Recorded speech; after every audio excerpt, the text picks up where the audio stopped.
Hello and welcome to yet another video, and in this video it is something a bit different than usual because in this video I'll be talking about a Sony DSLR.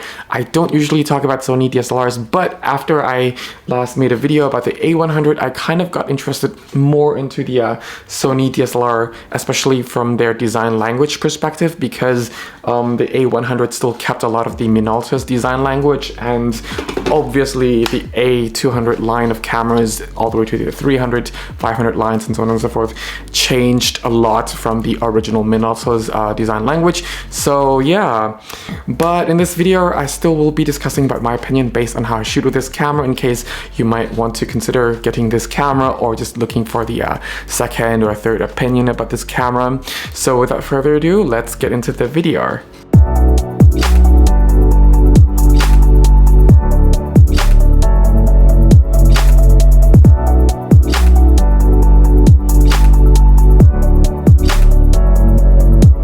So the Sony a230, now this camera came out way back in around 2009, I believe it was.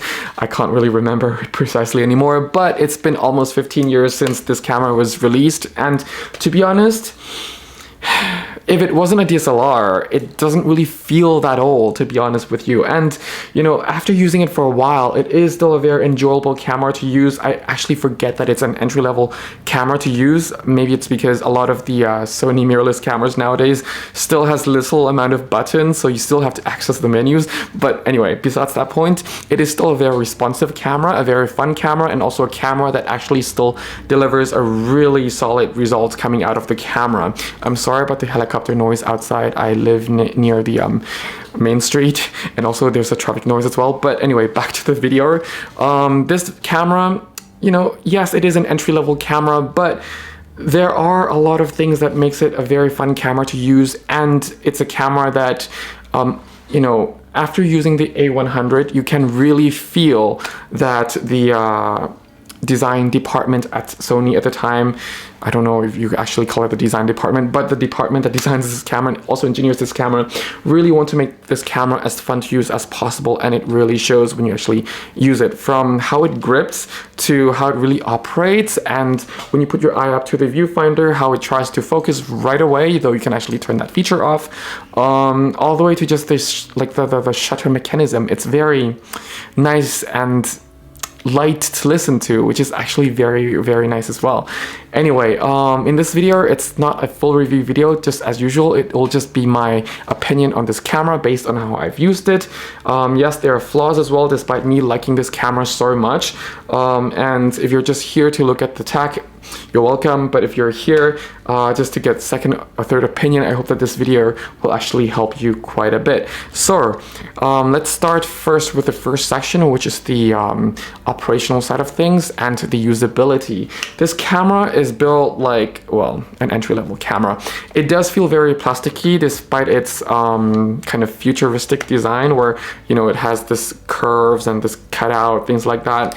But despite feeling very plasticky, it does still feel a little bit secure in a plasticky way, if that makes sense. So it doesn't have this traditional, just very thin grip that Nikon was offering and Canon was offering, and this really nice thumb grip here makes it very, very secure. That being said, because it's a small entry-level DSLR, it still feels very small and cramped when you just try to grip the whole grip together like this. Otherwise, everything is you know, what you expect from an entry-level camera. It's not weather sealed. There's basic D-pad. There's only one dial in the front. But this camera still has very kind of nicely arranged buttons, in the way that all of your essential buttons are at your fingertips on the right-hand side of the camera. So that means you can actually operate this camera from just one hand in most situations, because the mode dial is still on this side, whereas typical entry-level DSLRs at the time would have their mode dial on this side of the camera. But it's nice that they actually give you this function button, so you can actually program it. So it's actually pretty good. And you also have this DC in, should you want to actually put in the power on the side, and onto the other side there are actually dual memory card slots on an entry-level camera. Yes, dual card slots on an entry-level camera. That being said, you can either pick either one or the other, which is the standard SD card or the Sony memory stick card. Then you have the HDMI out and the mini USB connection. The screen itself, if you look to the back, it's only 2.7 inch, but it's actually still very nice screen, the one that you can actually still view during semi-bright lighting situation, and it's not too reflective, and it's also detailed enough that you can actually judge your color and your exposure to a certain extent. So that's actually very nice. What's not so nice is actually the hot shoe up here. It's a proprietary Sony hot shoe, and of course it only takes certain accessories that will actually accept this hot shoe. So you cannot just, you know, go and grab a third-party flash from the typical third-party brand out there and just mount it on this camera. It won't work. But on the other hand, this camera has a very nice and tall flash away from the lens, which means that there's a very less chance of getting that red eye effect if you're shooting a lot of portraits with flashes, especially at nighttime. So that's pretty nice. Moving on underneath, you'd find this battery compartment, which is actually quite nice and far away from the tripod mount, which means that if you're having one of those bigger tripod mount plate mounting underneath the camera, it won't really get in the way when you need to change your battery. But the battery is somewhat smaller than the one on the A100, so that is a little bit of bummer. But in the same time, because it is a DSLR that requires less and there's no live view feature in here, this one tiny little battery actually lasts for a long time. So this battery has lasted for quite a long time in my usage. I think the last I charged it was quite a few days ago, almost a week ago at this point. So yeah, and it's only been 1 bar down, and to be honest, I love this camera so much that I've been taking it out to many places that I go to, and I really enjoy using this camera and shooting with it so much so. And talking about using, this camera has a very nice and easy menu system, unlike their A7 line of cameras, A6000 line of cameras. I understand those cameras has a lot of features, but at least some organization work can actually go into those cameras as well. But no, but on this camera, everything is very nice to use, very intuitive. Everything is where you need it or where you expect it to be, things like that. And if you're a beginner looking into learning about photography, there's also a nice graphical design at the home screen just for you to actually see which settings does which, like what effect has on which kind of subjects, or if you set this value, how will it affect your subject, things like that, or which scenario it could potentially be used in for. So yeah, this camera, despite having a very fast AF speed, it actually shoots only at 2.5 frames per second, which is still okay for today's standards if you're just doing a general purpose of photography. Of course, it doesn't, you know, win any awards, but to be honest, if you're just like shooting basic food photography, basic travel photography, basic portrait, basic landscape photography, you don't really need more than that, to be realistic with you. And talking about frames per second, the shutter sound on this camera is really nice.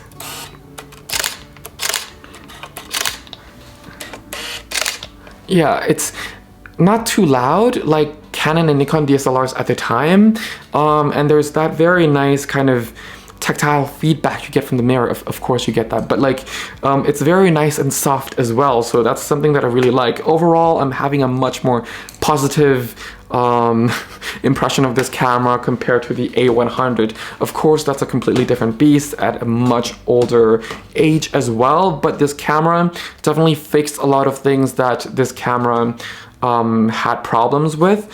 And when you're focusing with vertical lines, it will, or actually try to focus everything vertically, this camera doesn't struggle. So a lot of cameras, a lot of entry-level cameras at that time definitely struggled photographing a lot of things vertically because they don't have a cross-type sensor autofocusing system. I don't think this actually has a sophisticated cross-type sensor autofocusing system either, but at least it deals much better than most entry-level cameras at that time from other manufacturers. So that is something that I'm really quite happy about.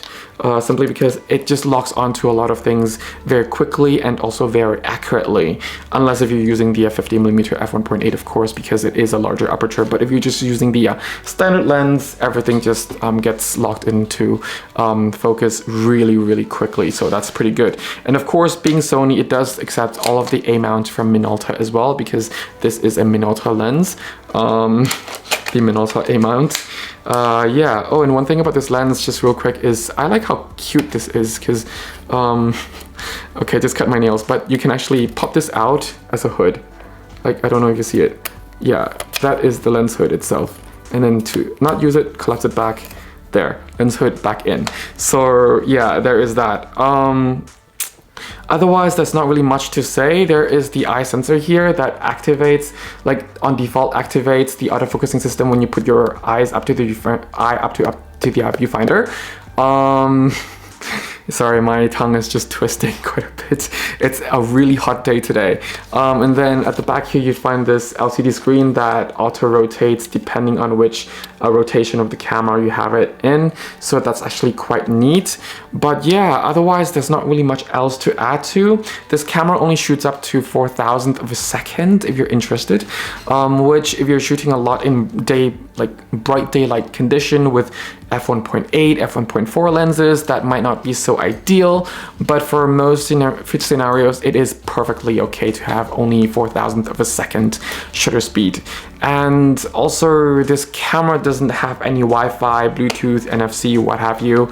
It is an older camera, but of course, just like with any older DSLRs, you can always add those iFi SD cards into the camera, assuming it's still available in your market, if not brand new, then used. And of course, get the pictures on your smart devices automatically transferred there. So there is that. Otherwise, if you're into self-timer, this camera can do self-timer between 2 or 10 seconds. So yeah, that's pretty much it. Anyway, now moving on to the image quality section. The camera actually produced really nice image quality.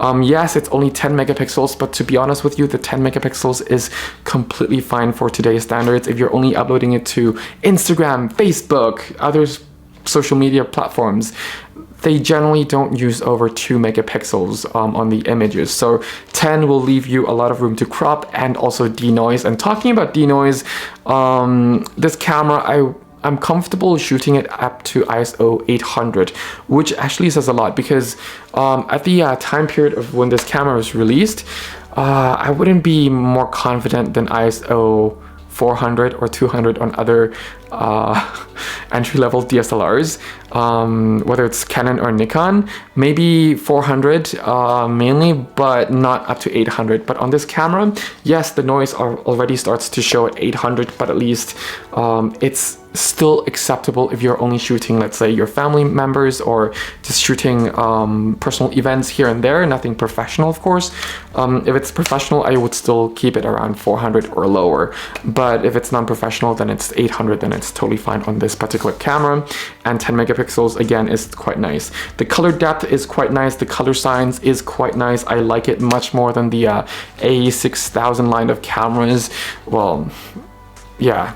Those cameras has much more robust files, has much more detailed files, but in terms of color science, I really love the color science out of this camera. And if you're shooting RAW, the RAW files, though not as robust as modern cameras, of course, but it is still robust enough to do some basic retouching, basic manipulation, basic adjustments. So it's actually still quite nice. You can just put it into your Lightroom and just apply some presets or adjust the brightness, contrast, what have you, the whites, the blacks, the individual color tones to a certain extent before you actually start breaking the image apart. So yeah, it's quite nice seeing how robust the images out of this camera is, especially for the age and for the price that you can actually get nowadays. But of course, being an old camera, always remember that watch out for those moire and aliasing patterns, because it will show up. Nowhere near as much as, let's say, cameras from Nikon and Canon at the time for their super entry-level camera line of cameras, cameras back then, but it will show up eventually, so just be careful when shooting with fine patterns. Yeah, otherwise that's pretty much it for the image quality. It's very nice. It has very nice color science, very nice color depth, very nice skin tones as well. So yeah, now over onto the conclusion. This camera overall, personally, I really had a lot of fun using this camera. It's a camera that, despite being an entry-level camera, it's a camera that I can only just, you know, point the camera and then it will shoot whatever I wanted to shoot within just a matter of seconds. It is still quite fast for an entry-level camera and very responsive and reliable as well, so that's actually pretty good. Yes, there are flaws that I don't really like. For example, this viewfinder, it's only 95% coverage, and of course, it's not big and bright. If you're using a lot of manual glass, for example, or plan to use a lot of them, I don't recommend using this particular viewfinder simply because of how small and very unclear it is compared to the other entry-level other entry-level cameras. But otherwise, there are features in this camera, especially for the price point, that you don't really find in many other entry-level DSLRs, such as the in-body image stabilization, or the Sony calls it the steady shot inside. Yeah, and it really helps a lot when you're shooting at night, for example. And even though the sensor steady shot or IBIS doesn't work as effectively as more modern cameras, or even cameras from 6-7 years ago, it is still quite effective enough if you have very steady hand at night to actually get away with not having a tripod. So that is actually quite nice. There are, I believe, 9 autofocusing points in here. Yep, there are 9 autofocusing points in there, which, to be honest, it does the job, like it gets the job done, because it still spreads far enough that it's a little bit further out than the rule of thirds, so you still can comfortably, in general field of photography, frame your images properly. So I have no complaints about the autofocusing points whatsoever. In fact, I still love my 5D Mark II's 9 autofocusing points, despite having the R5 right there. So yeah, I have high standards when it comes to accuracy, but I don't have high standards when it comes to, let's say, how many points they are. As long as if it's accurate, which in this case, this camera is quite accurate at focusing, then it's totally okay. But yeah, otherwise, one last point that I would like to actually mention, that I actually mentioned earlier in the video already, but I have to stress this as well, that this grip here that Sony has, it's either you love it or you hate it. I'm not on the loving it side. In fact, I quite hate it, but it actually feels very secure in the same time. I just don't like how it's designed, because it automatically just puts my hand crammed together like this, but in the same time, because it forces my hand to cram in together like this with a very nice secure thumb rest here, or thumb grip there, it's a very secure feeling in the same time, which is something that's very contradicting, but I quite like it. But in the same time, which is something very contradicting, but somehow I both hate it and feel secure about it. But yeah. Oh, one more thing. If you're getting these old DSLRs, try not to put in, you know, super fast or higher capacity cards. This is the 32 gig SD card, and you know, it's okay, but DSLRs back then tend not to have the technology to accept super large and fast SD cards that we have today. So yeah, that's the downside, but also an upside in the same time, that you don't have to invest a lot in SD cards. But yeah, anyway, I'm going off track. I do hope that you find this video somewhat useful, if not a lot, then a little. If you need a free photography guidebook, it's absolutely for free on my website. The link is down in the description section below. Just click and download, and it will not bombard you with any newsletter nonsense. There's also my free photography courses up there on my website as well, and also some paid ones as well if you're interested in it. So yeah, I worked really hard on those videos, especially the paid ones. Please at least check it out. Otherwise, I thank you so much for watching. If you have any questions, any suggestions, anything to share, any experience to share, any stories to share, feel free to just comment those down in the comment section below as well. Otherwise, I wish you a great time. Stay safe. Have fun shooting. Till next time. Bye for now.